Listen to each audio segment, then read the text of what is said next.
Well, we're going to also much more sophisticated in the way that we're tracking these the metrics and the return on investment on email spend, for example, or on emails that go out. We're actually tracking down here. We can now, we're actually applying a lot of, quite frankly, practices that a lot of online retailers or direct marketers are doing, and applying what is the value of a subscriber to the list.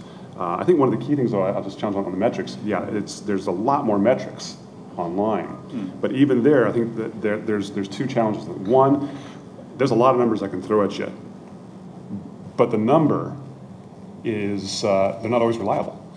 So things like open rates, unique visitors, they're all fuzzy.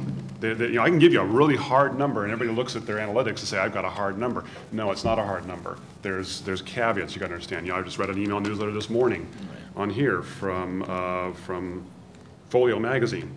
They have no idea I read it, even though I opened it. They have no idea I read it because this doesn't pull in a tracking GIF.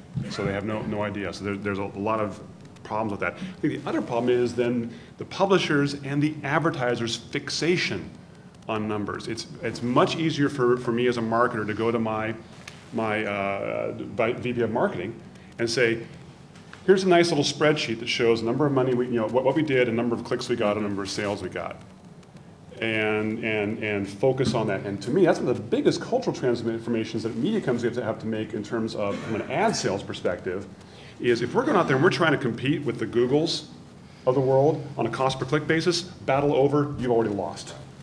You've got to go out there and you've got to sell the value, especially in a B2B market, of saying, look, it's not an impulse buy. You've got to reach the right people at the right time. So if you focus more on selling the quality of what you have, yes, you have to play in the quantity, but you have to focus on the quality of what you got and get that sold out. So I think that while the numbers are there, you've got to equip your staff to intelligently interpret those numbers and intelligently sell with those numbers.